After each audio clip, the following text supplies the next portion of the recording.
Good morning from sacred space at Titania's realm. It's a lovely sunny day today, but cloudy, but sunny. Haven't actually been outside yet. It's 10:24 a.m. on the 19th of April 2025. As you can see, I've had a shower and washed my hair, so I'm kind of functioning and ready for my day to begin. I worked so hard on jewellery projects the last 2 days that I feel kind of almost the equivalent of hungover. I'm exhausted. So and I didn't finish off this book yesterday as promised. So I thought I would finish it off today and thereby avoid the jewellery efforts that are causing me a bit of grief. I'm having trouble soldering that lovely cuff that I was so excited about. Having great trouble soldering the bezel down. So I may need to deconstruct the entire thing and start from scratch, which is a terrifying thought. But anyway, I don't know what else to do apart from take it to a professional and say, can you fix this for me, please? I'm so close, but yet so far. But that would be a bit painful and childlike, because I need to learn. I need to get it right. I need to do it till it's right. Anyway, 2 days battling with it. I'm a bit bereft now. But my snake bracelet came up great. I got my gravers, and I'd originally done it with little ball bars, so it was very stippled and unprofessional looking, so I went in and engraved. And so there's a few mishaps with that, a few scratches and a few things that it's still not perfect, but you know, it's my third attempt at engraving, so I just have to keep practicing till I gain mastery. It's like that in life, just don't expect to be perfect. Wake up one day and suddenly you're a PhD in sexology or something. Not that I really want to get a PhD in sexology, but you know what I'm saying. You have to apply oneself over and over and over again until you get it right. Do not do that with love affairs that are turning sour. Know when to walk away. Know when to run. Don't sit there counting your money and crying over the table. Just spill the beans and walk on by. It's not that I'm not capable of sustaining long-term relationships. One of my friends has been in my life at 50 years.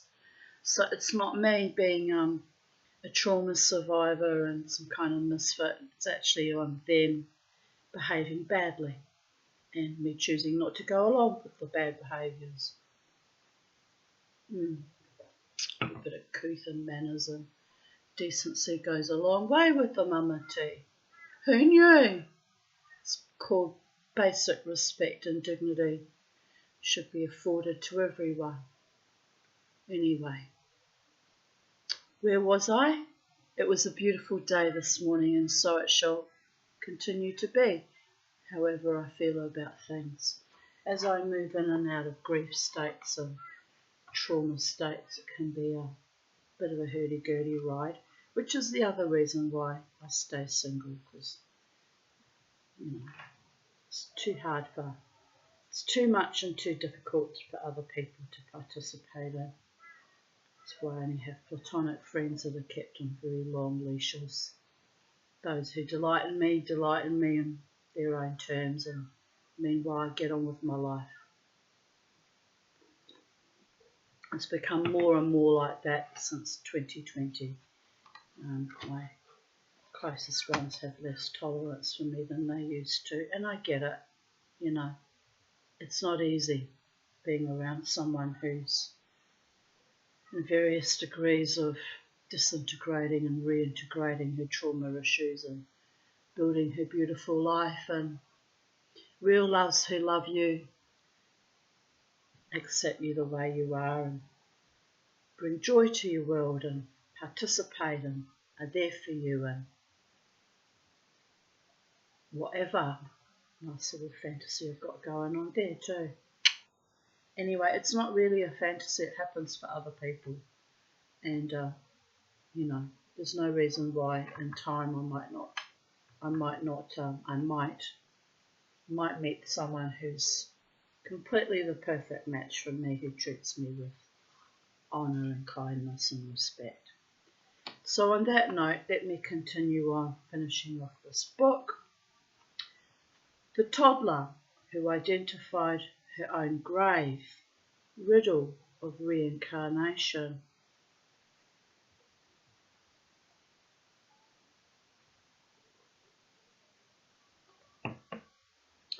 In 1985, members of Melbourne University's Mind Research Society gathered to watch a startlingly controversial videotape.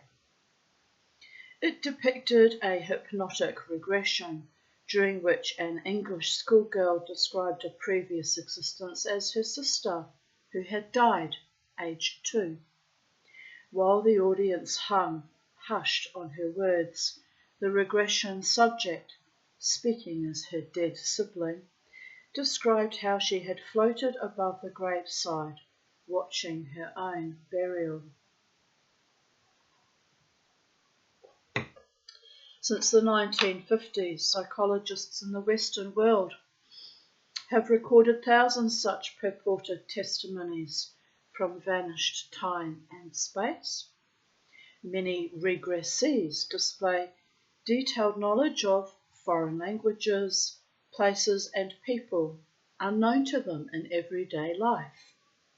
Are these patients psychically tapping into some unperceived realm of reality, or do their narratives offer proof that we return to Earth again and again?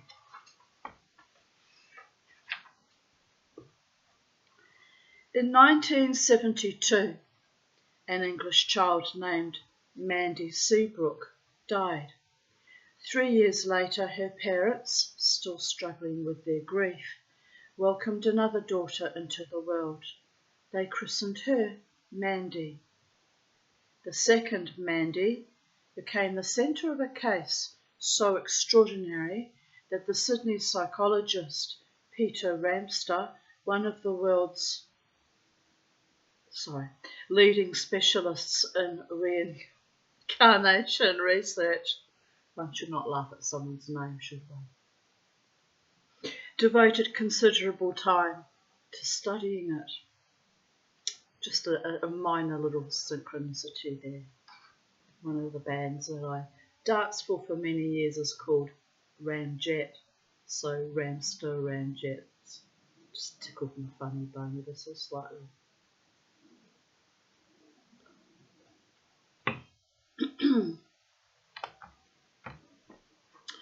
The rebirth drama began when Mandy, then 2.5, was travelling with her parents on a motorway near Leeds. Suddenly, Peter Ramster recalled, I'm going to giggle again, I don't know why. Why am I giggling at that man's name? Oh dear God, I've got several friends named Peter. They're all very fine, upstanding men that I'm proud to call my friend. Okay, one used to stir me up mercilessly and I used to almost consider killing him, but yet we remained friends. It's a bit odd, people of Earth. But anyway, who was the third Peter? I can't think now. There were 3 Peters though. All platonic, nothing sus, people of Earth, nothing sus. Anyway, where was I? Suddenly, Peter Ramster recalled. She pointed to... I've got the giggles again. Oh, this is going to be a very silly video, isn't it? She pointed to a distant cemetery and said, that's where I'm buried. Well, that would freak anyone out. That would really freak anyone out. The parents were shocked. They had never told Mandy about her sister of the same name. I find that a bit weird, that they named their second child after their dead child. It's not usually a done thing, but anyway. Who had died several years earlier.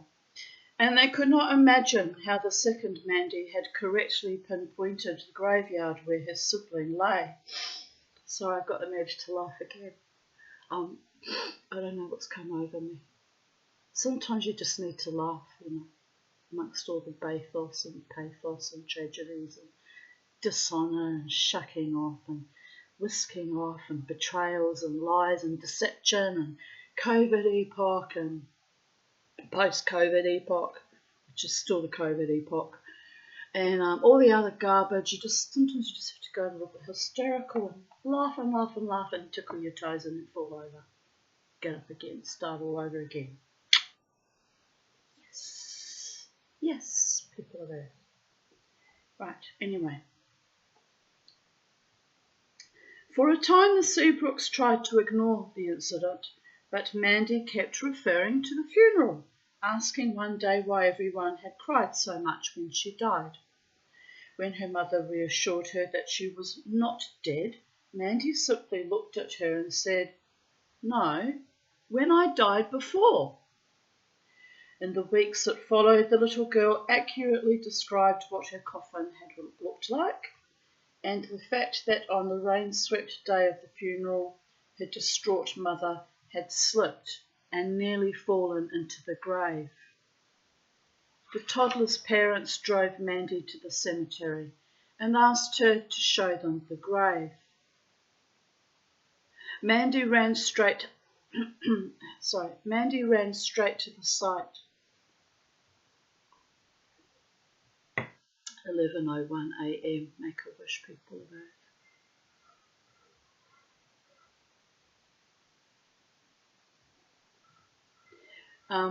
I paused because just before I saw the time, an energy stepped up behind me and said, "You're going to be happy today, Tanya." This is how my psyche defragments and refragments. I have a day of absolute driven to the point of madness, news type behaviours. Like yesterday, where I was so exhausted by 10 o'clock last night. I think I was going to faint. I really did. It was quite intense. And then I have a day of almost hysteria, euphoric happiness. So, and I don't have bipolar. It's just from the winds of fate buffeting me a bit. So, that energy that stepped up behind me, I won't name him, but I have a fairly good idea who it is, tells me I'm going to be happy today. And so I shall, people of Earth, despite of reading very dark stories and mysteries and things about death and funerals. Choose to be happy. There's more than one existence, by the way, even in the same incarnation. Trust me on that one. Fought through many, many different versions of myself and still going, babies, astonishingly. Right, where were we? Let's start from the top there. The toddler's parents drove Mandy to the cemetery and asked her to show them the grave. Mandy ran straight to the grave, and that was not the end of it. She further bemused her parents by describing objects that had been placed in the first Mandy's coffin: a favourite bracelet from an aunt and a white ball. Mrs. Seabrook denied that the ball had been placed in the coffin, Peter Ramster recalled. She had forbidden it, but the following week relatives admitted that they had put the ball in without her knowledge. Far out. On the hypnosis videotape, the second Mandy, now a schoolgirl, describes her sister's funeral. "I'm in a little white box," she says. "It's very pretty. I'm being put into the ground. My mother is crying. Everybody's crying. But I don't cry. I wasn't sent down at the right time. I have to go back." Peter Ramster told me.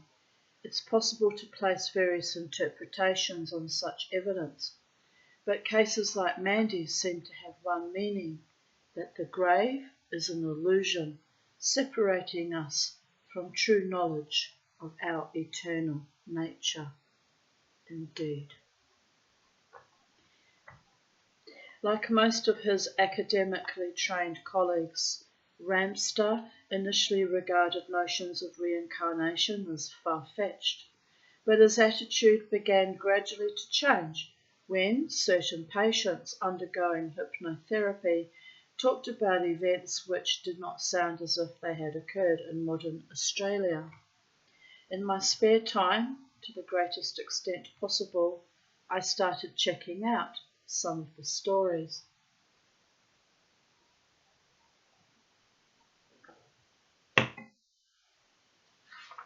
I discovered things that sent me in a new direction, he said. In 1982, Peter Ramster's extraordinary film, The Reincarnation Experiments, was screened by Australia's 7 network. One of the documentary's hypnotised subjects was Cynthia Henderson, a Sydney woman who recalled having lived during the French Revolution. While in trance, she communicated in fluent French, a language she had never learned in contemporary life. A Sydney academic who studied the tapes opined that she was speaking in an 18th century dialect. Far out, man. In the film, Cynthia described her life in an old chateau. Still hypnotised, she drew accomplished sketches of the building and its gardens.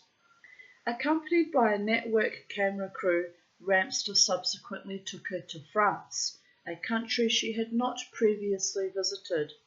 She was able to direct the crew to the chateau, which was still standing. She based all her instructions on the names of streets, which were discoverable only on antique maps. When the chateau was still more than a mile away, she was able to describe the ornamentation that would be found in the rooms, and her drawings of the building and its interiors, filmed in Sydney before the expedition began, proved stunningly accurate. The artist and the excavated floor. Like Cynthia Henderson, Gwen MacDonald had not travelled outside Australia. She had no particular belief in reincarnation, if indeed she thought about it at all, and yet under regression she not only remembered a life in Somerset between 1765 to 1782, but was able to draw pictures of what she had seen there. Gwen MacDonald's case was arguably the most dramatic and evidential in the Ramster film. On arrival in Somerset, she was able immediately to point out in 3 directions the location of villages she had known. She directed the film crew to a waterfall she had described under hypnosis and pointed to a place where, she claimed, stepping stones had been set. Locals confirmed that the stones had existed but were removed 40 years earlier. With equal accuracy, she pinpointed another long-vanished landmark, a cider house which had stood amid 4 other houses at what now was an intersection. Obscure people she claimed to have known were proved to have existed. One was an officer listed in a regiment's ancient records. She displayed detailed knowledge of old Somerset legends, some of which were in verbal form only. But Gwen MacDonald's most astonishing flash of insight had come when she was in a trance and under the cameras. in Sydney. She described a house she had known as a young woman in 18th century Somerset. It was close to a stream and about 2.5 kilometres from Glastonbury Abbey. On the stone floor of the house, she said, was an intricate design which always intrigued her. At Peter Ramster's prompting, she drew the design as if she were looking at it now. In Somerset, Ramster asked her if she could find that house and its decorated floor again. Using her recollection of an inn still standing as a signpost, she led the team directly to the cottage, which had been converted into a chicken shed. But the stone floor with its intriguing swirl of pictures was gone. Perhaps it had never existed. Peter Ramster asked the cottage's owners for permission to excavate a small area in the corner. They agreed. The archaeological dig produced a positive result. Buried beneath accumulated centuries of dirt was the old stone floor Gwen MacDonald had described. It bore the design she had drawn for the cameras in Sydney 3 months before.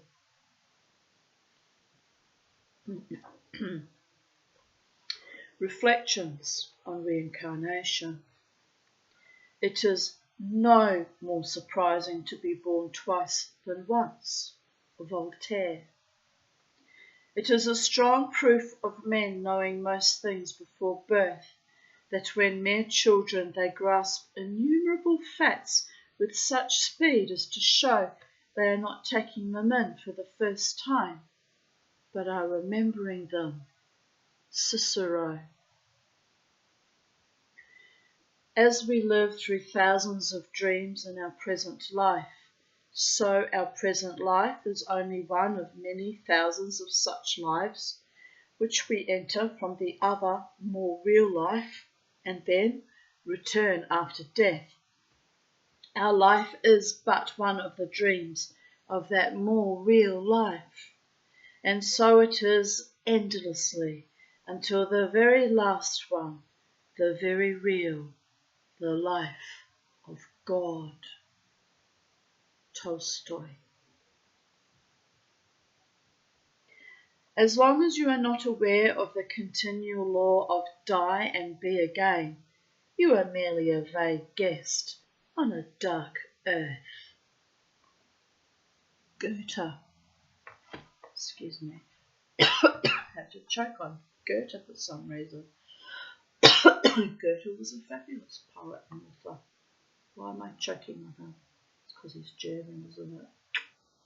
There's a history of dogs. Wow.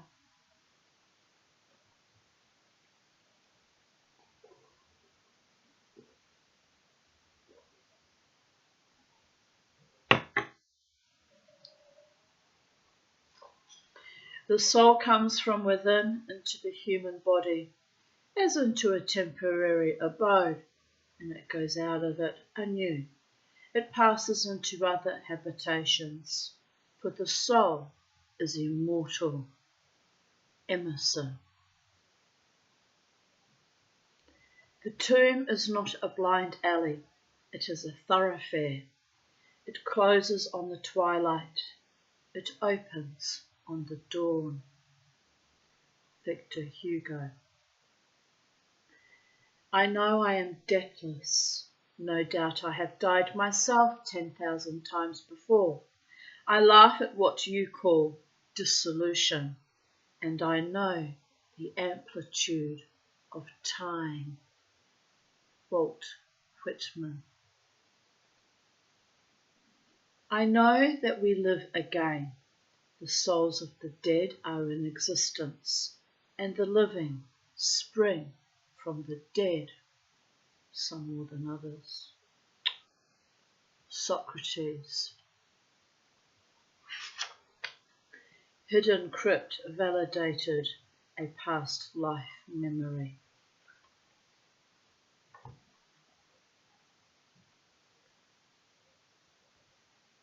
Just watching sunlight reflecting off the backs of cars as they drove past on the main road. It's caught my eye. It was glinting and I realised what it was. Right. A second regression case in which an excavation would prove crucial was televised by the BBC in 1974.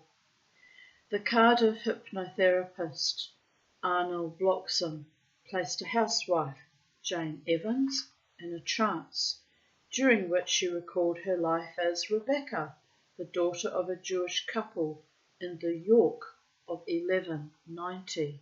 1190. Emotionally, she described how her family and other members of the Jewish community were attacked by a mob led by the nobleman Richard Malabise.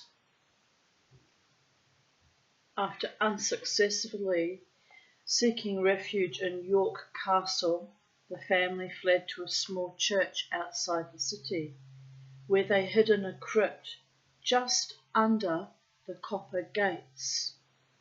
For a time they imagined they had escaped their persecutors, but eventually a party of soldiers broke into the crypt. To the distress of the TV audience, Rebecca tearfully described the appalling butchery that followed. A group of dedicated debunkers went to work on the story.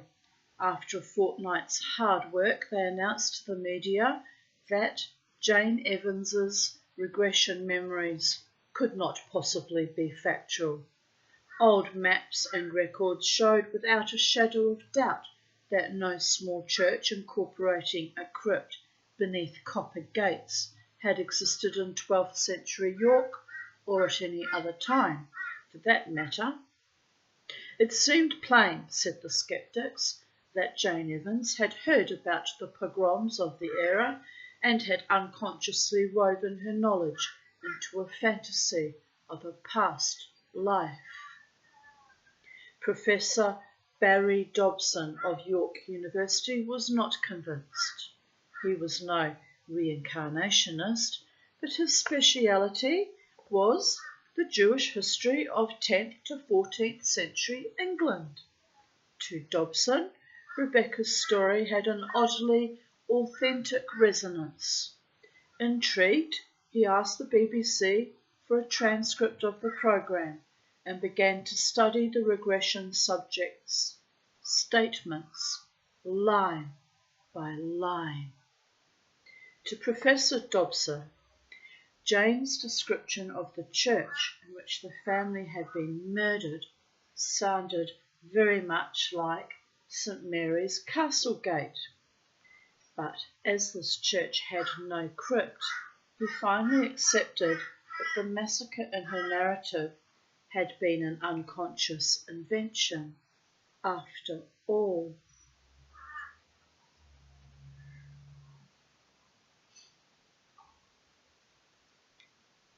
For 6 months, the controversy rested there.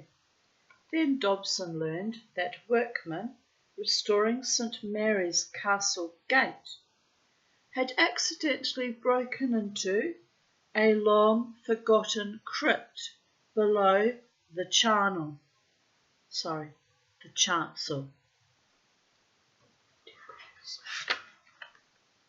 The gates and the reused Roman and Anglo-Saxon masonry, comprising round stone arches and vaults, predated 1190.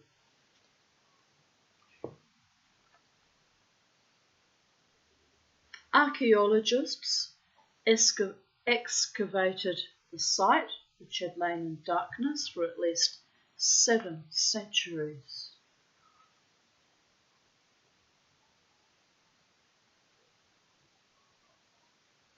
The crypt's architecture significantly matched the description Jane Evans, speaking as the murdered Rebecca, had offered.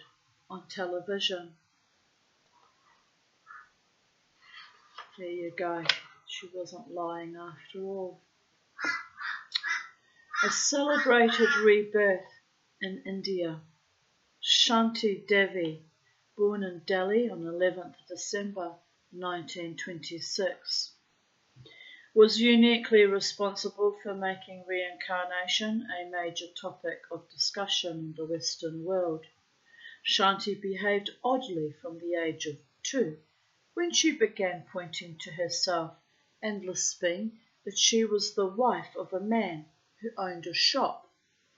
As her linguistic skills developed, she regaled her parents with stories about her life in Mathura with her spouse, who had a large wart on his left cheek and wore glasses. His shop, where he sold cloth, was located outside the Dwarkadist temple. Although reincarnation is accepted in India as a fact of life or life after life, few people are happy to have it intrude into their own families. Shanti's parents tried determinedly to persuade themselves that their daughter's stories were mere childish imaginings, but when, at 6, she gave an account of her death after childbirth, they sought help from their doctor. The physician asked Shanti to repeat her story. He was astonished, as he later told investigators, by her detailed knowledge of complex surgical procedures. As the girl grew, she displayed an increasing obsession with Mathura and repeatedly begged her parents to take her back there. For the first time, she revealed the name of the man whose wife she claimed to be. He was Pandit Kedarnath Chaubey. An uncle made inquiries. What is that person doing there? Round and round in circles in there. Four-wheel drive. It's odd. Anyway. An uncle made inquiries and ascertained that the man not only existed, but owned a cloth shop, had a large wart on his cheek, and was a widower whose wife had died while giving birth. Several of the shop owner's relatives travelled to Delhi and questioned Shanti Devi about the life she claimed she had led with Chaubey. She responded with detailed descriptions of the house and of a well in the courtyard in which she habitually took baths. She also said she had buried money several months before her death. Chaubey, who had since remarried, reluctantly agreed to visit Delhi and speak to the 9-year-old girl who insisted she had once been his spouse. He brought with him his new wife and his son Navneet, who had survived when his mother died. Although no one introduced him, Shanti immediately shouted Navneet's name and hugged him passionately, tears welling in her eyes.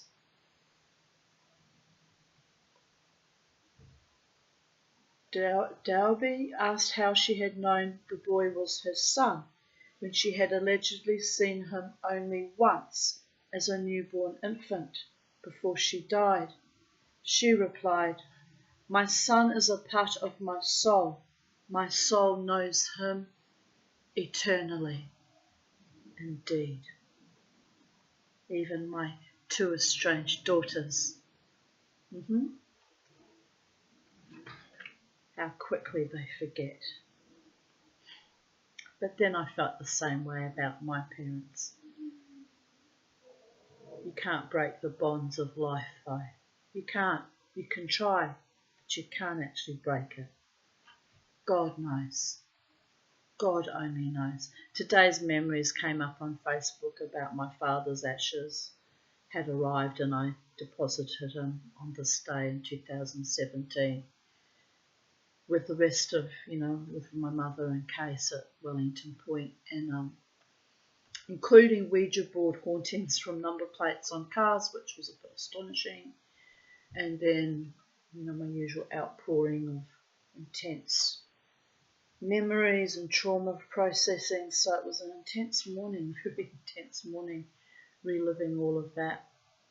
But, whether I like it or not, those monsters that spawned me, that abused me all my life, not constantly but intermittently throughout my life, but particularly during my childhood, the worst damage being the initial wounding then, they're still my parents. Can't change that fact, no matter how ugly and repulsive and awful it really is. So, anyway, at least I wasn't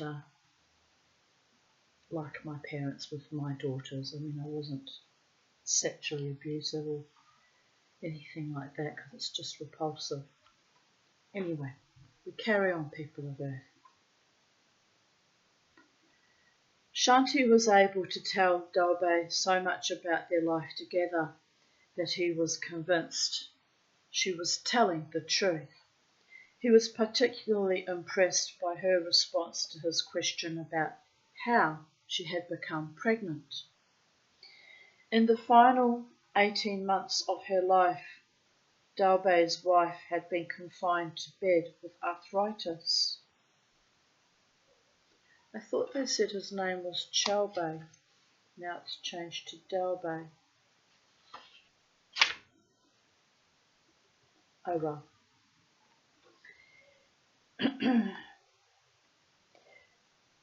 To make intercourse possible, the couple had been obliged to adopt unusual positions, which Shanti was able graphically to describe. Charming.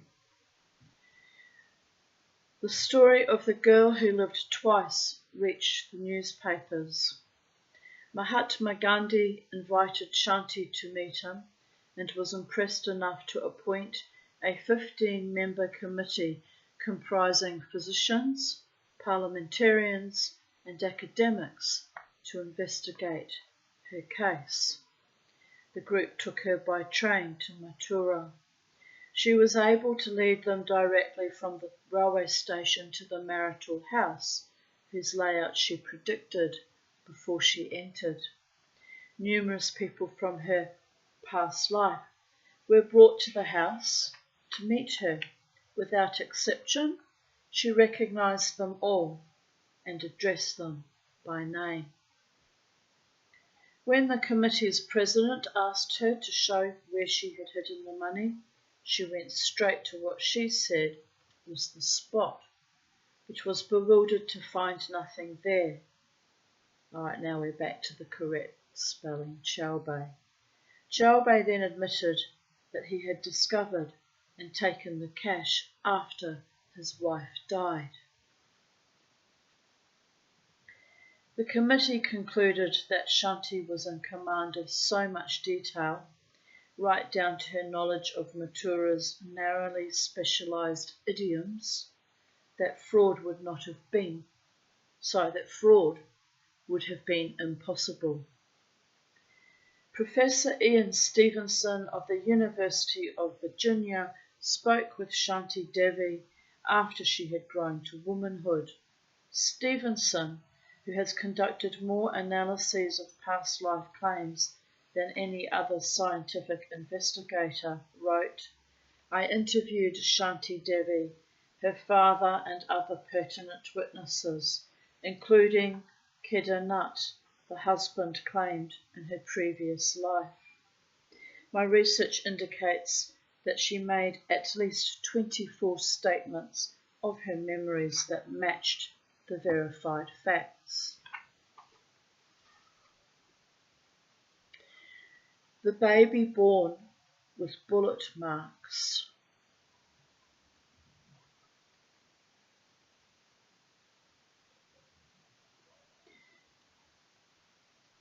Ian Stevenson, son of a Scottish lawyer, was born in Montreal in 1918. He studied medicine in Scotland, then took a postgraduate degree in psychiatry. He published 2 standard texts on psychiatric diagnosis and was highly regarded in the medical world. But in 1964, he abandoned it all to devote himself full-time to research into reincarnation. Aided by graduate assistants, he visited 18 countries where he interviewed 1,540 children whose statements and behaviour suggested they were recalling previous lives. The prestigious Journal of Nervous and Mental Diseases recognised the work by publishing Stevenson's pioneering article about what he had discovered. In most youngsters, he observed, Stevenson noted familiar patterns. Like Shanti Devi, they'd start telling anyone who would listen that they had lived in another time and place. These statements would be backed by behaviour foreign to the family's habits, but in harmony with the claims about reincarnation. Almost invariably, the reincarnated child would beg to be taken to his or her previous home. The child's statements about place and family names. Run out of tea, damn it. The child's statements about place and family names usually proved 90% accurate. Early in the research, Stevenson made an intriguing discovery.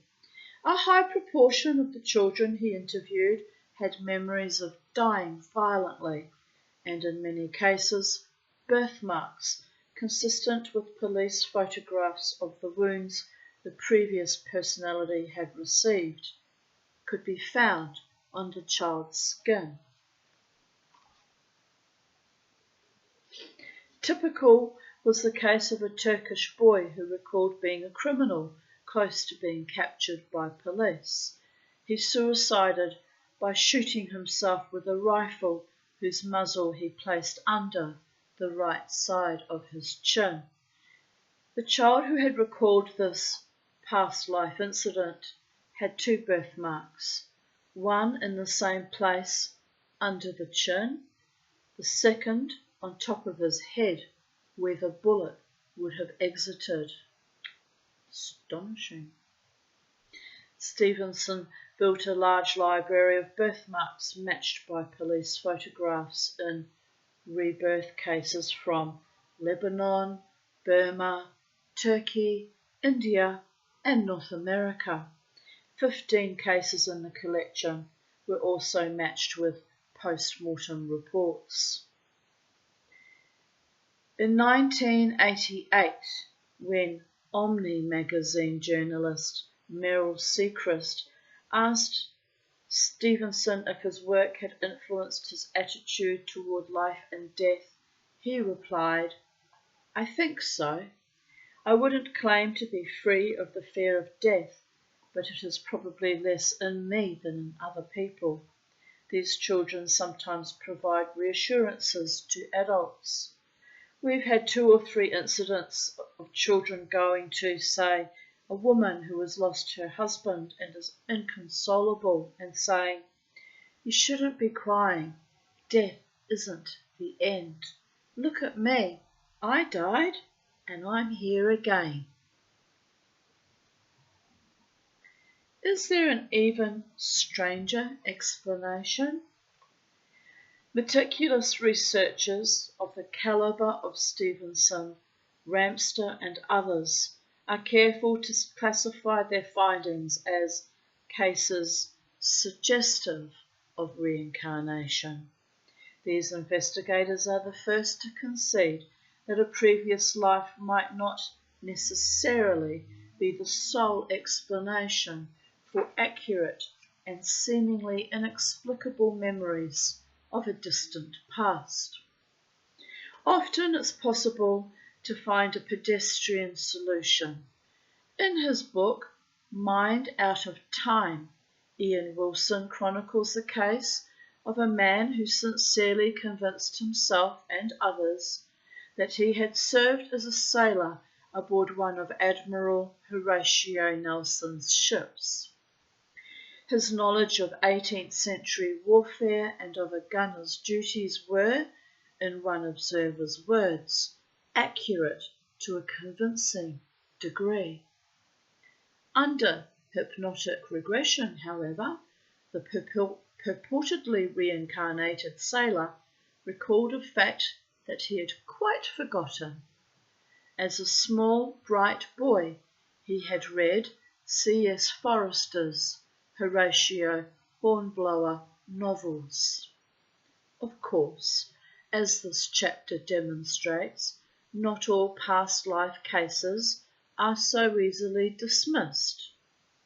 Gwen MacDonald, who unerringly drew the pattern on a centuries buried cottage floor, Jane Evans, whose description of a hidden crypt was validated months later, Shanti Devi, who predicted what her former marital home would look like, as surely, say reincarnation proponents,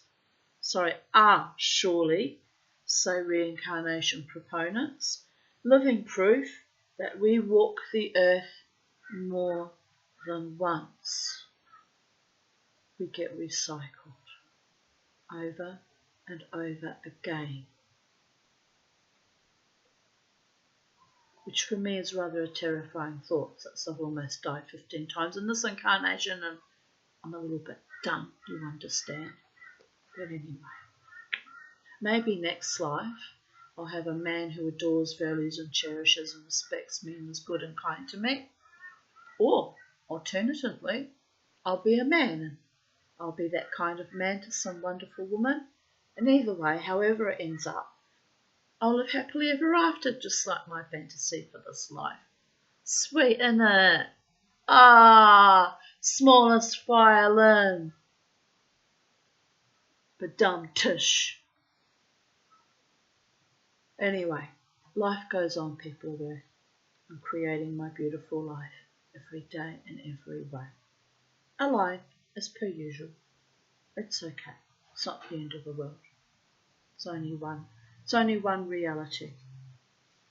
In the multiverse, the other Tanya's got the swagger and all my money and all my success, and doesn't have to slavishly struggle for 2 to 4 days over one piece of jewellery because doesn't need to prove anything to herself because she's made it and lives happily ever after. Oh, I like that story. I quite like that story. Or the other Tanya lives like Elizabeth Taylor and has men providing her the most precious, gorgeous jewels, and she just gets to swan around pretending that she's fabulous all day long. Wow, Liz Taylor didn't exactly have a happy love life either, really. You know, all those marriage breakdowns and marrying the same man twice. He was the love of her life, though. There is that. But anyway, what am I saying here? She who doesn't have violet eyes and... Well, it ain't over yet, baby girls and baby boys. Some fabulous future might still evolve for me like a blossoming 1,000-petaled lotus, blooming in the muck and mire of the past, overcoming all the traumas and ugliness and putrescence and betrayals, and just shine bright like a diamond into eternity. Who needs diamonds when you can be the diamond? In your imagination anyway, people. That's all I've got left. Imagination. Right. Not necessarily meaning that we don't necessarily walk the earth more than once. Some parapsychologists surmise that what we call reincarnation may in fact be a demonstration of the human mind's unconscious ability to transcend time and space. In other words, to tap into the Akashic records and bring all those facts of previous existences back into our consciousness, like reading a TV show or reading a book. It's just all manifested out of your own mind. It's quite possible too. Let's be fair here. It's quite possible to do that. Just as Jonathan Swift saw Mars' invisible moons, so some people may be capable of glimpsing the lives and contemporary habits of the dead.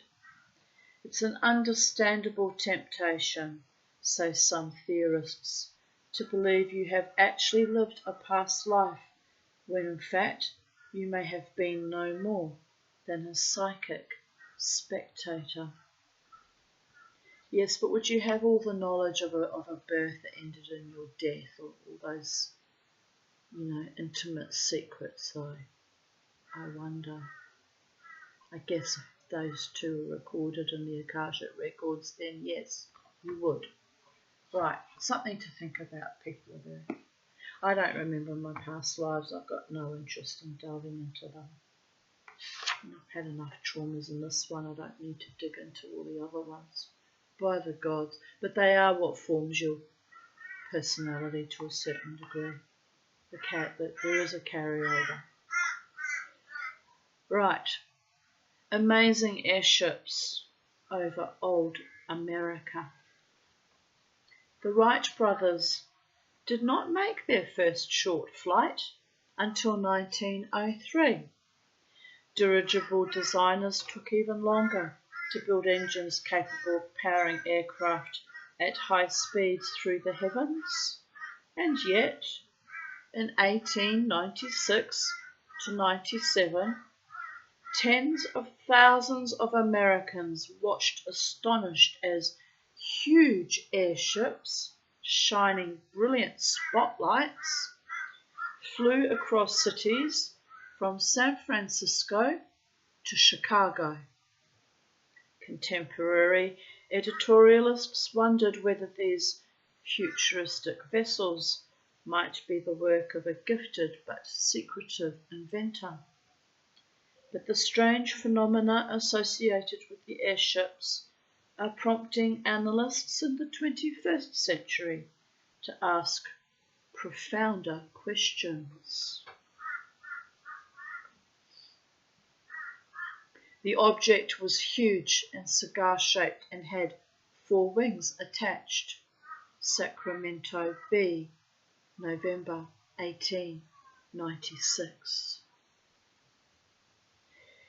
In the bleak, drizzly evening of 17th of November 1896, hundreds of residents of Sacramento, California, raised their eyes to the overcast sky to watch a gigantic lantern moving above the rooftops.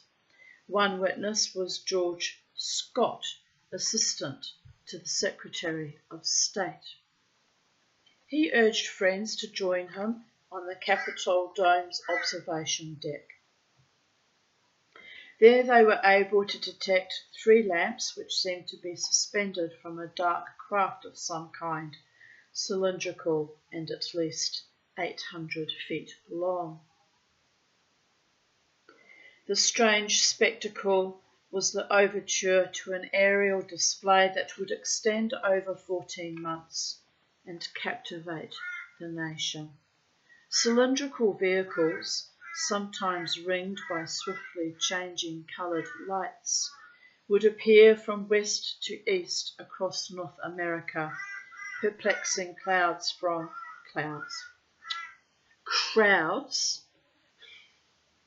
San Francisco to Chicago and across the border into Canada. Although I guess if you're flying through clouds, then perhaps the clouds might be a bit Perplexed. Do clouds get perplexed, people of Earth?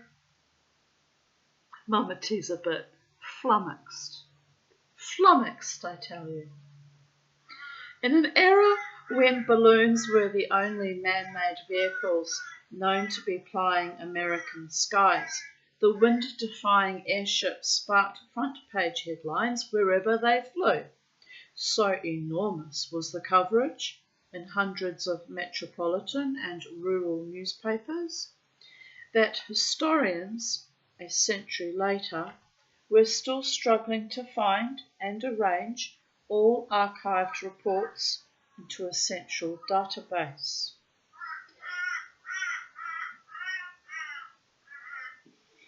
Mr. Crow's very noisy out there. What you doing, Mr. Crow? My goodness. To the modern researcher, the first great airship seems to have been an odd mixture of primitive engineering combined with technology bordering on magic. Some observers described the craft as gliding serenely at one point, then taking off at immense speed, vanishing within seconds in a blaze of light. This technical prowess was severely at odds with the testimonies of such witnesses as railwayman R.L. Lowery, who in several newspapers was quoted thus: "It was a body of some length, shaped just like a cigar. When I looked up," now I've got a craving for cigars. So suggestive. Lucky this does not apply to sex, people of Earth. Just saying. Chocolate, however. Chocolate. You only have to mention chocolate, instant craving. Terrible it is. But it's because of Miss Five. Miss Five likes her little creature comforts. When I looked up, I saw two men underneath, seated on a frame, like a bicycle frame, pedalling. Then I heard one of them call out, "Throw her up higher, she'll hit the steeple." She also had wheels at the side, like the wheels on Fulton's old steamboat.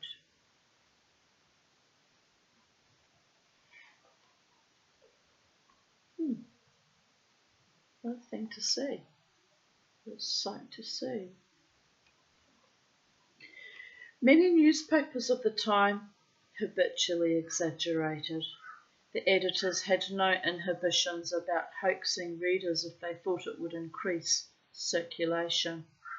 Nevertheless, historians generally agree that the sheer mass of published airship reports, along with the multitude of prominent people willing to swear they saw the intruders, are an indication that the phenomenon was genuine.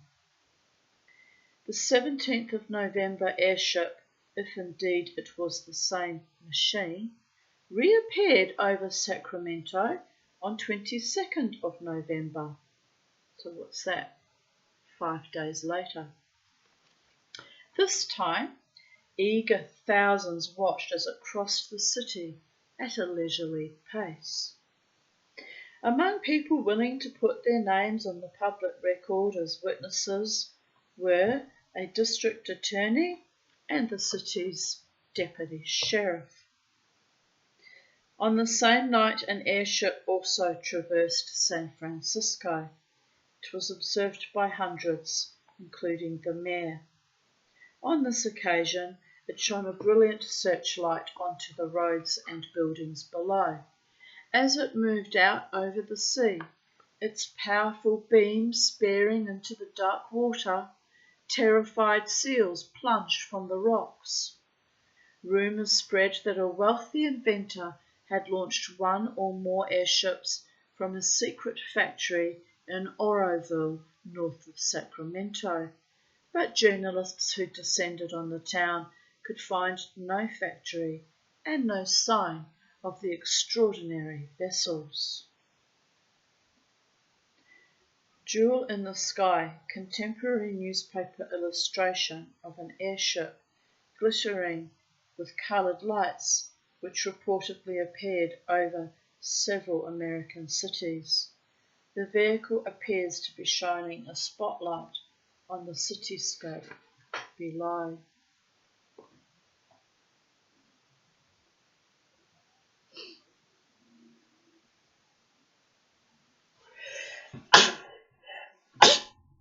Excuse me. Throughout February 1847, the airships were seen above dozens of locations throughout Nebraska. A farmer told one newspaper that while herding cattle, he had discovered one of the craft on the ground, under repair by two young men of unremarkable appearance. He was too cautious to speak to them, but did get a good look at their conveyance, which was cylindrical, about 200 feet long and 50 feet across at the widest point. On 26th of March 1897, an airship allegedly dropped an anchor while hovering near Sioux City, Iowa. As it scraped along the ground, the primitive braking device struck a man named Robert Hibbard, painfully dragging him for 10 meters. Whether such tales were true, invented, or apocryphal, we are too distant from the events to know. But significantly, some papers also carried reports of other aerial anomalies, objects shaped like boomerangs, eggs, pears, and letter V's. These, blended in among the airships, were phenomena we were later to associate with the 21st century UFO wave. By April, ships were purportedly being sighted in Kansas, Texas, Iowa, Missouri, and Michigan, and new witnesses were describing encounters with craft that had landed or crashed. Occupants of one ship were identified in 3 separate accounts as being a middle-aged man with a full beard, a young man clean-shaven, and a young woman. They spoke English, allegedly telling one farmer that they subsisted principally on pigeons, which they caught in nets from the airship's deck. Occasionally they landed to steal vegetables and replenish their water supply.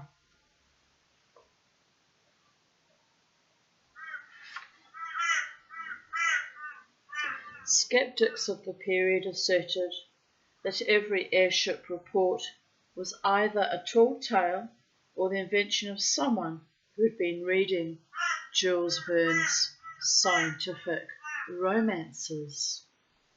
In many cases, they were probably right, but analysts find it difficult to discount the considerable number of circumstantial articles in which newspapers known to be conservative in their editorial policies quoted seemingly solid witnesses.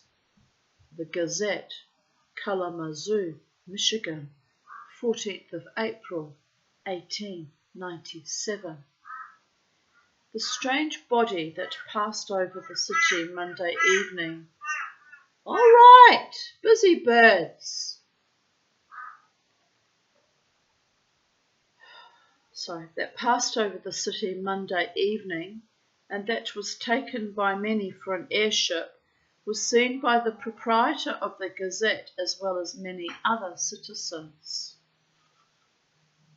The Daily Palladium, Benton Harbor, Michigan, 15th of April, 1897. Some of our citizens imagined that they saw the airship again Wednesday night. It appeared in the sky off west of the city and sailed southward until the lights disappeared. Dr. Scott of St. Joseph was among those willing to take oath that they saw it. Dr. Scott, that man has no neck. Sorry, I had to throw in a Rocky Horror Picture Show reference there.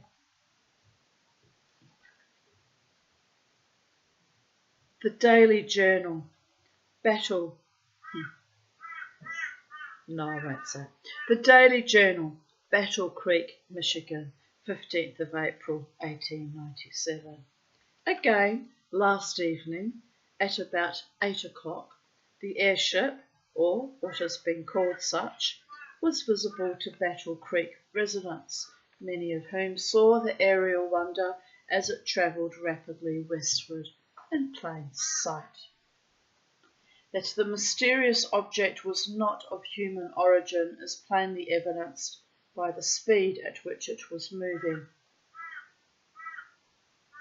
and that too being against the wind. Cincinnati Enquirer, 25th of April, 1897. Mr. J.W. Lansing of Brundage and Lansing, Commission Merchants, has just returned from a trip through southern Iowa. While in Grinnell, Mr. Lansing said, he saw the much talked about airship. Mr. Lansing is noted for being strictly temperate, and does not wear glasses. In speaking of it, he said, I saw it twice, but at Grinnell it was very plain. It was early in the evening and the ship could be seen distinctly. It was shaped like a cigar and it moved in various directions, some of the time against a strong wind. The general impression of those who saw it seemed to be that it was an airship worked by electricity. I couldn't say myself that it was, but it was some kind of a manufactured thing floating about overhead. This was among the last of the airship reports. By early May, the phenomenon had vanished from the sky, but its powerful images persisted. During the century and more that followed, arguments about who had built and flown the ships, or whether they had existed at all, continued unabated. A tendentious theory dear to many analysts of UFO behaviour is that the vessels were constructed by a superior civilization, but disguised as primitive steam or pedal-powered devices. As in the Father Gill waving incident in Chapter 23, the visitors of 1896 to 97 were, according to the theorists, intent on making humankind aware of their presence in a simple and palatable way. Gliding across America, they teased the groundlings with glimpses of a technology which initially seemed not only comprehensible, but achievable. The subsequent bursts of mega speed were another matter. The notion of first contact taking the form of an elementary lesson has long been popular, despite the absence of evidence. Another vaunted explanation is that the airships were secret devices being tested by the defense-conscious American government.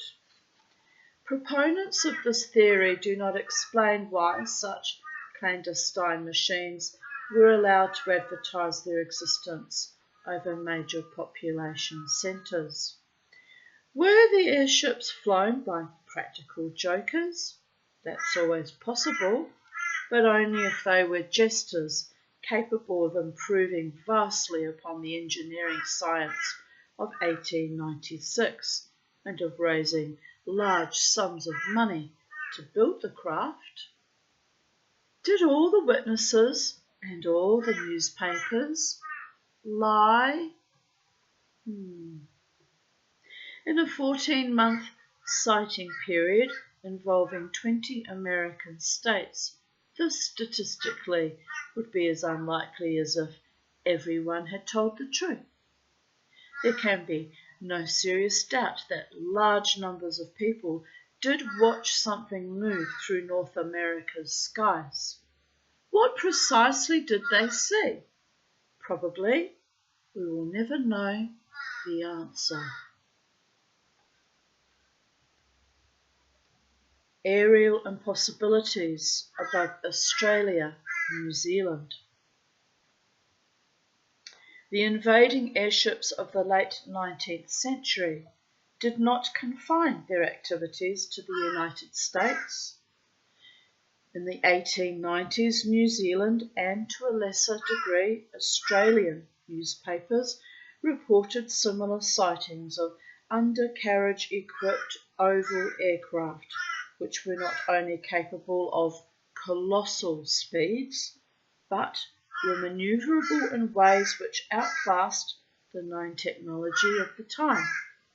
Melbourne's Argus even published a half-page line illustration showing a dirigible-shaped vehicle hovering over Port Phillip Bay. In the first decade of the new century, the phenomena dubbed aerial impossibilities by a Wellington letter writer returned. Between June and September 1909, an airship wave of unprecedented proportions swept New Zealand.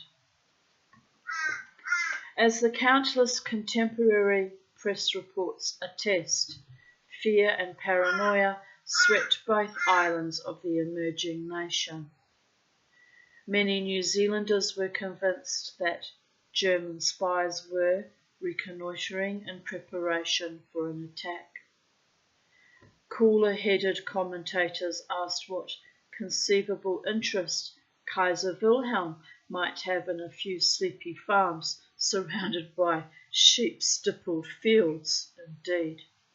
But the torrent of testimonies continued.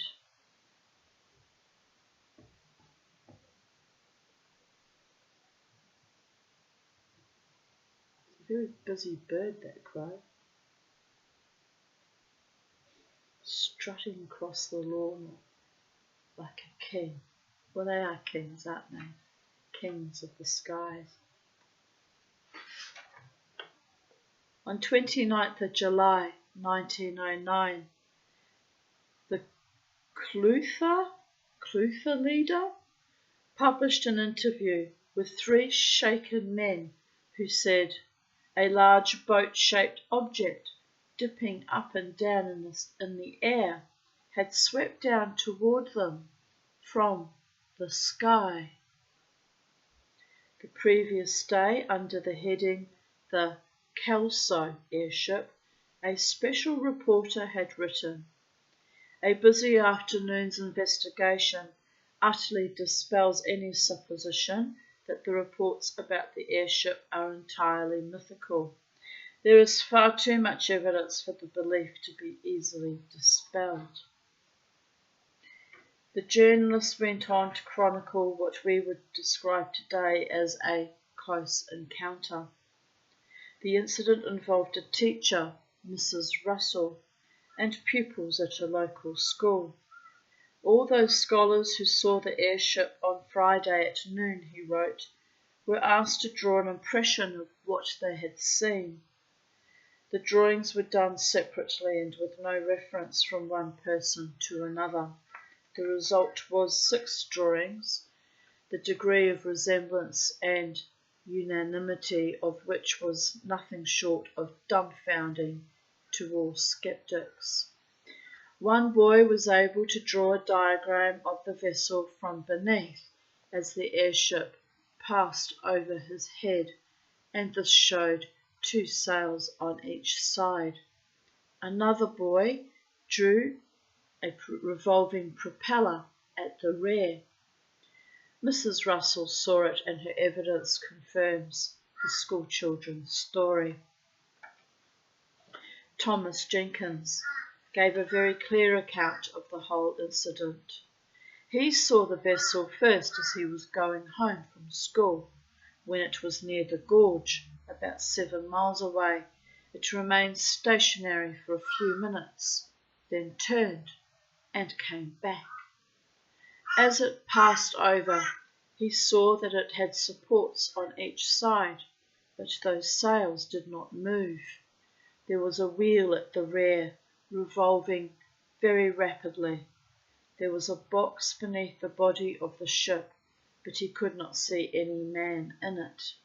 The vehicle was entirely black in colour. Nobody in New Zealand or anywhere else was ever able to discover what the airships were or what their pilot's purpose might have been. And L.J. Allen, writing in the Evening Star on 31st of July 1909, gave wry voice to the bewilderment of the people below. There floated on high in the month of July an airship of wondrous construction. The folks got a fright when they saw its bright light, for they thought it was bent on destruction.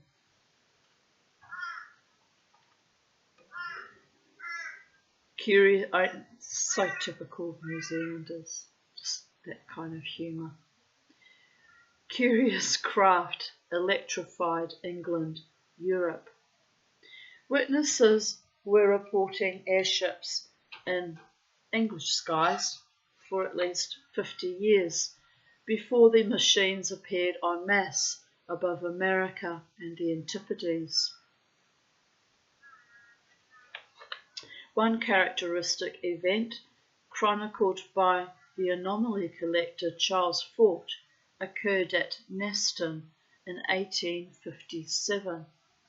A farm manager, Robert Clancy, said that while rounding up stray sheep, he and a female companion noticed a large silvery vehicle standing at the edge of a field. Beside the craft was a young woman in green clothing. She waved to the pair, then climbed back into the airship. It rose swiftly from the ground, then hurtled at high speed towards the north. For months afterward, grazing sheep shied away from the area where the ship had stood. From 1892 onward, English witnesses sporadically reported immense cigar-shaped airships ringed with brightly coloured lanterns, which shone dazzling beams of light on the towns and countryside below. British historians subsequently discovered that similar craft had appeared at roughly the same time over Russia, Poland and Germany.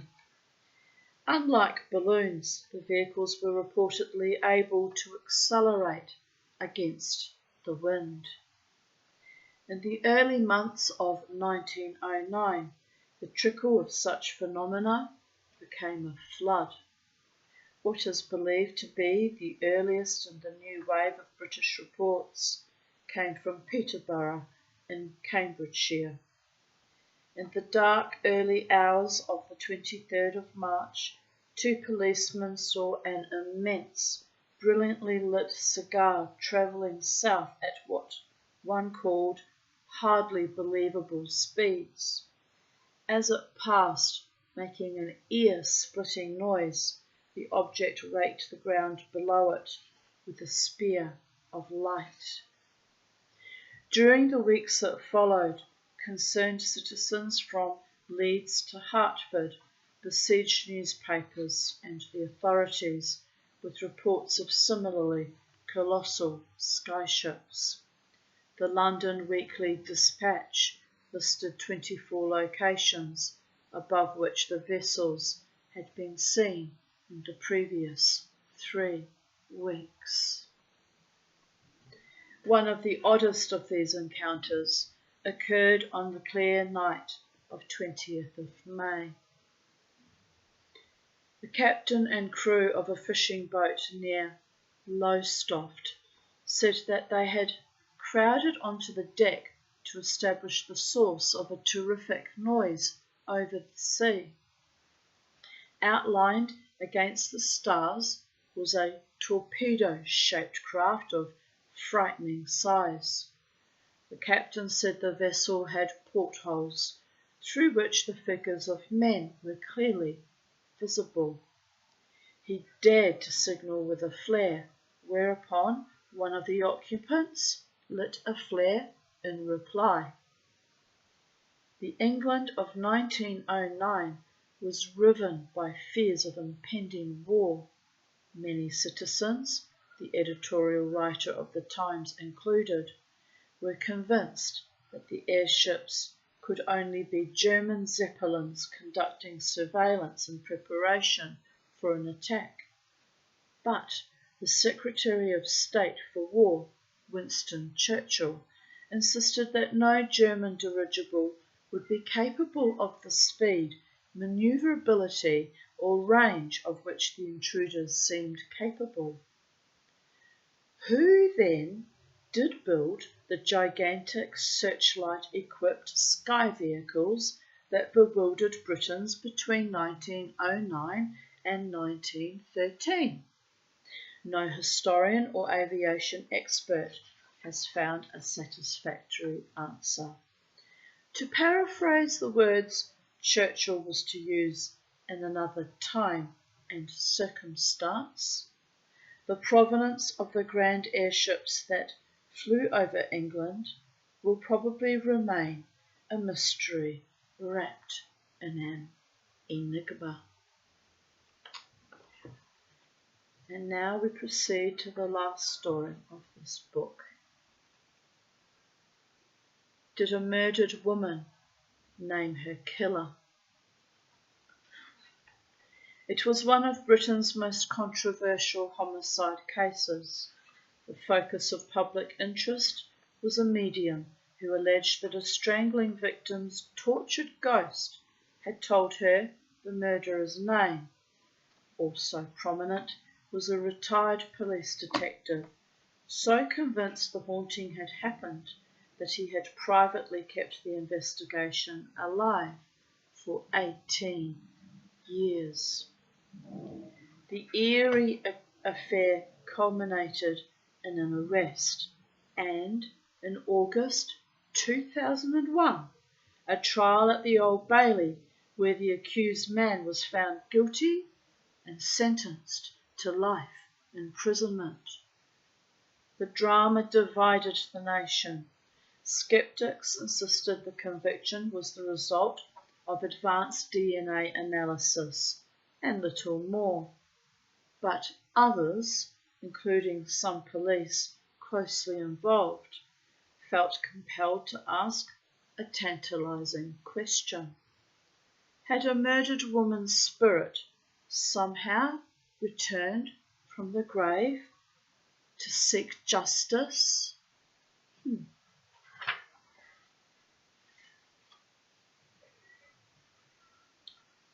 Ruislip, West London, 14th of February 1983, about 2 a.m. Christine Holloman was deeply asleep when something shocked her into wakefulness. As she tells it, she sat up in the cold winter darkness, becoming simultaneously aware of two alarming facts. Her bed was shaking violently, and an intruder was in the room. Standing near the door, in a pool of soft white light, was a young woman, blonde-haired, her face contorted with pain. The woman spoke. Her name was Jackie, she said. She had been choked to death.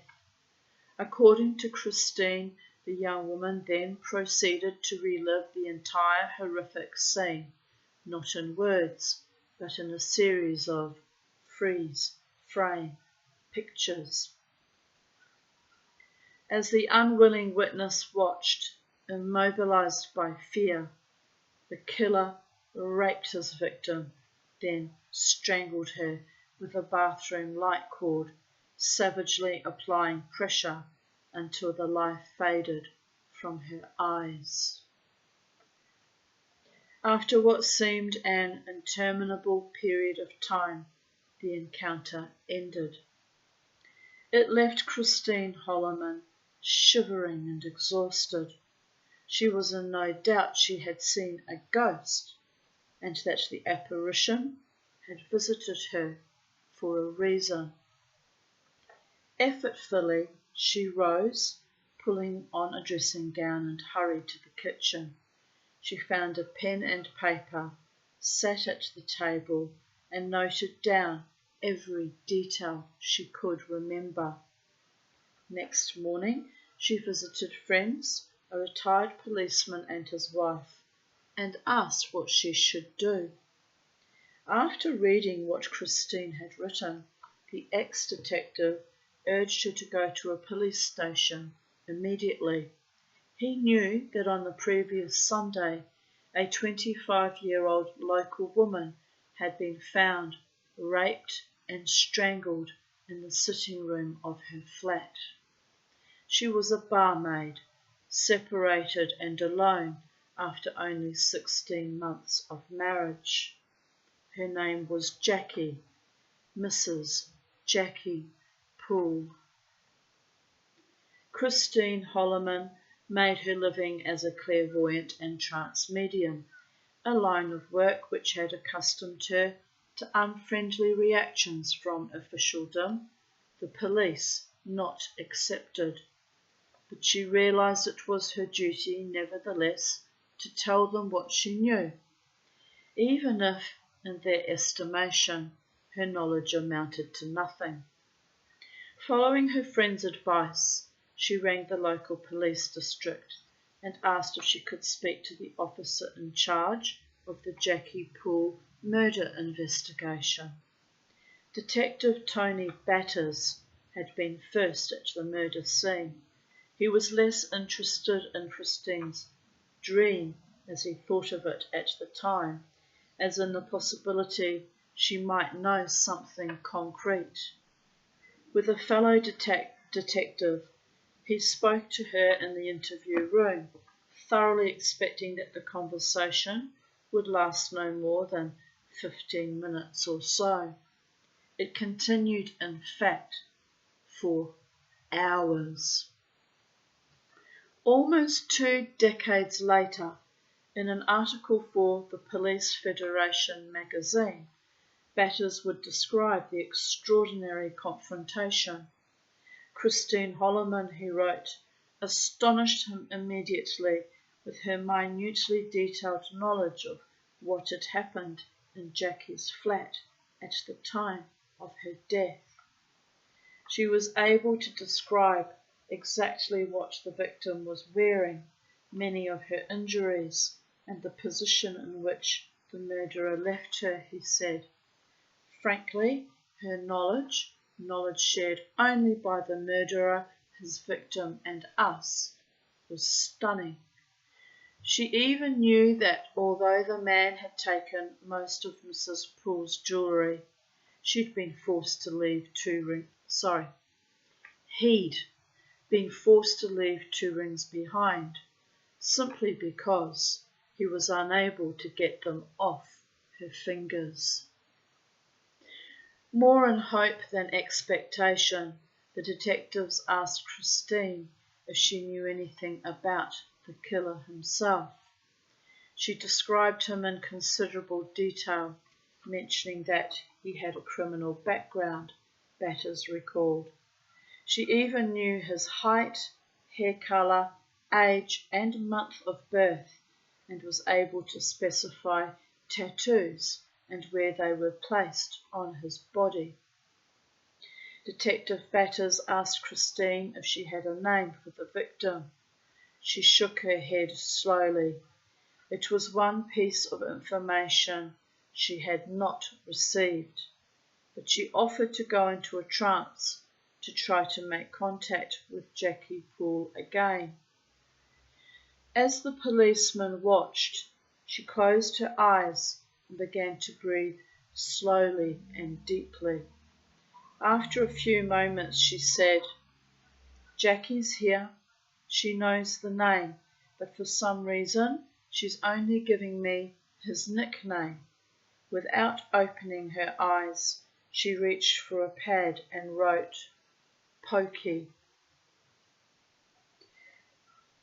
"I was very impressed when I saw Christine write that name," Tony Batters recalled. "We'd already interviewed our prime suspect, a mechanic named Anthony Ruark, and we knew that Pokey was his nickname." Most of what Christine told us seemed to validate what we'd already discovered and convinced us we've got our man. But the detectives' optimism was premature. They were unable to retrieve the stolen jewellery, let alone link it to Rourke, and they could not find evidence enough of his guilt to satisfy a committal hearing. At Christine's behest, they retrieved a soiled jumper which Rourke had dumped in a rubbish bin, but this also failed as evidence. The investigation continued for a further fruitless 15 months, but the suspect remained free. However, Batters was loath to give up.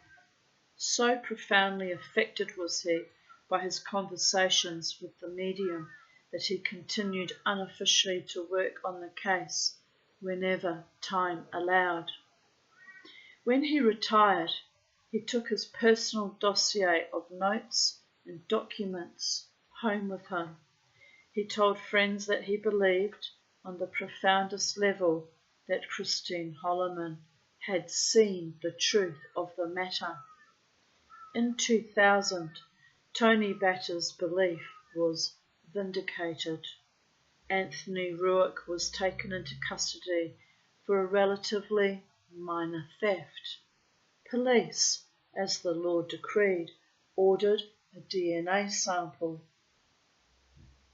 It was placed on the national database, and it immediately matched a blood sample taken from beneath the fingernails of Jackie Poole. While scratching desperately at her attacker in self-defence, she had unwittingly collected the evidence that sealed his fate. In court, the prosecutor, William Boyce, QC, told the jury, "This is proof that Mr. Ruark's body samples were on the deceased. It brings him here to be tried by you for a crime committed 18 years ago."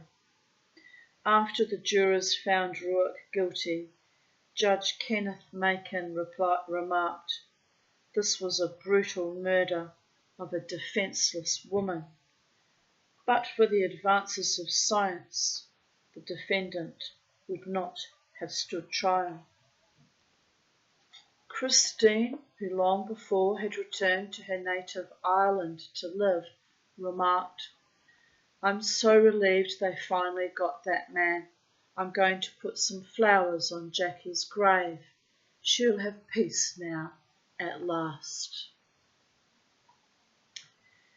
Judge accepted a ghost's evidence. In a murder trial believed to be unique in the world, an American judge admitted the alleged testimony of a ghost. The murderer's victim was 24-year-old Zona Shue, Greenbrier, West Virginia. After she suddenly died, a local doctor, acting as coroner, decreed that the cause was complications arising during childbirth.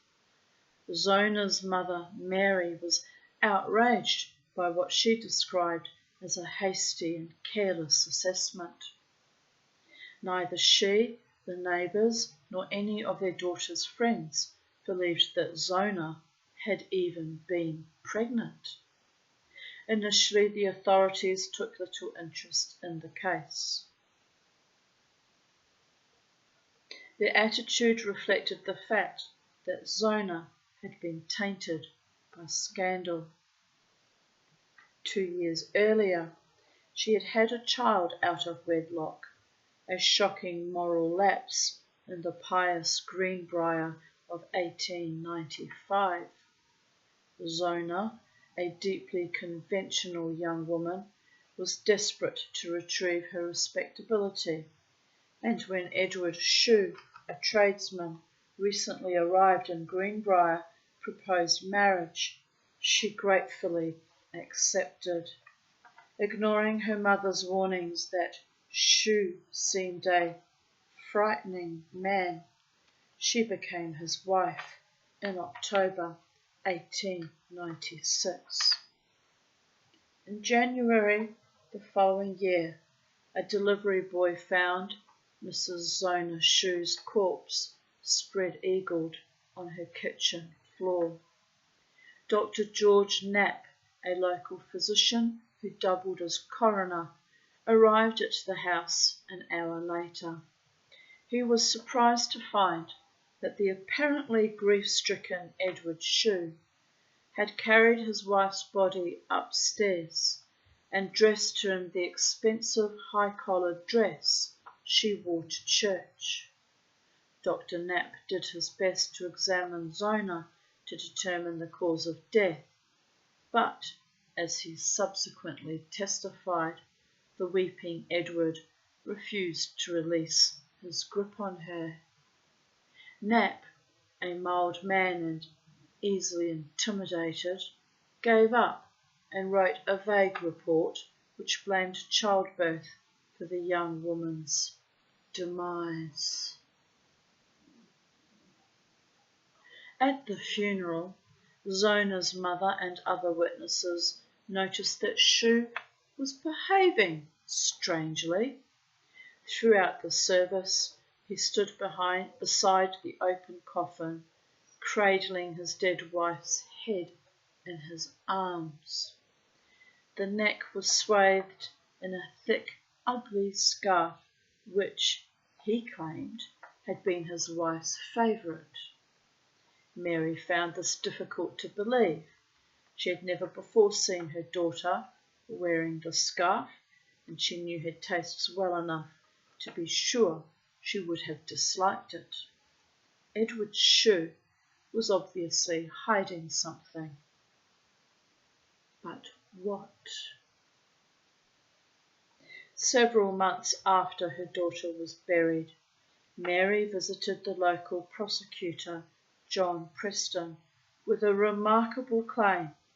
Zona, she said, had appeared to her as a spirit on 4 occasions to say she had been murdered.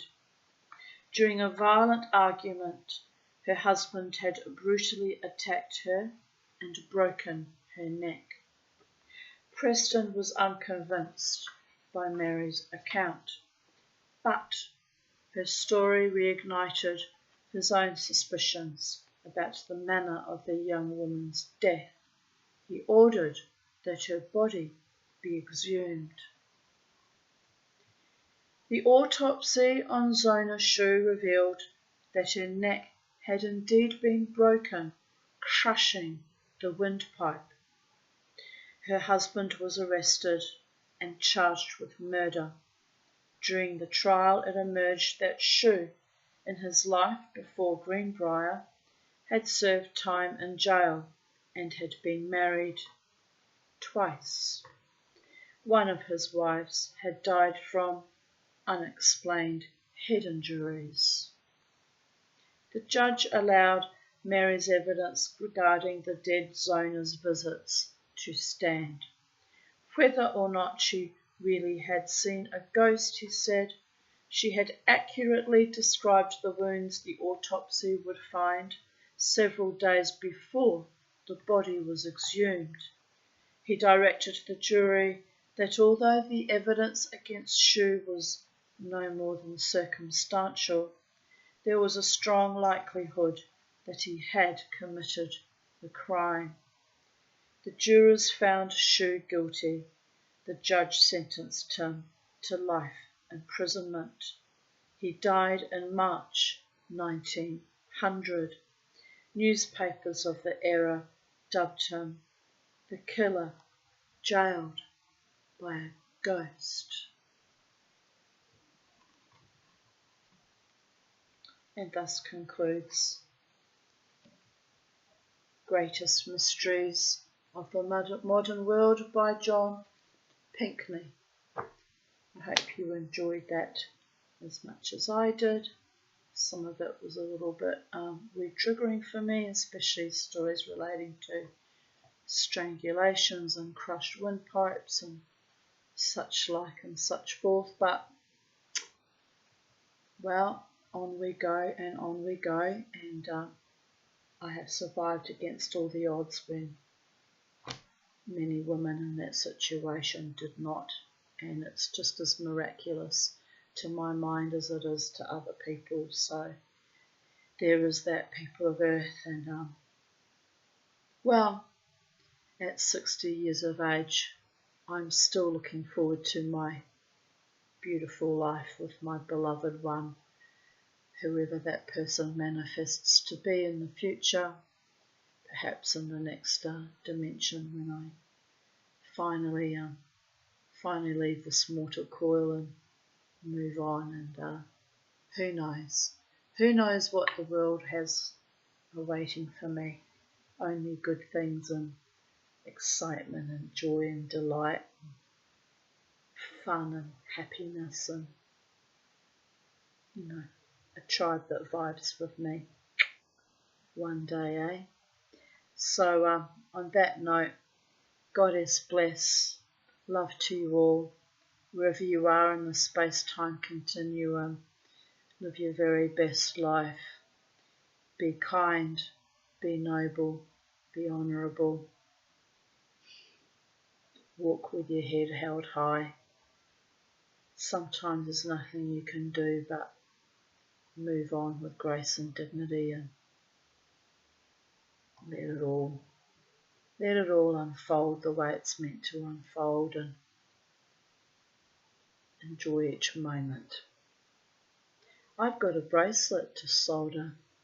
I'm still actually very tired. I think I'll take a break from it today. But see, the thought was there. Get back in there, girlfriend. Finish that bracelet. Well, maybe tomorrow, or maybe later on this afternoon. See how I feel. I'm going to go out because it's a lovely sunny day. I'm going to clean the filter in my fish pond because it should have been done yesterday. And that's one little job I'll have done, and bring my washing in, and I'll spend the rest of the afternoon relaxing. Oh, anyway, bye for now, people of Earth. Take good care, be of good cheer. Remember, as always, never ever let the bastards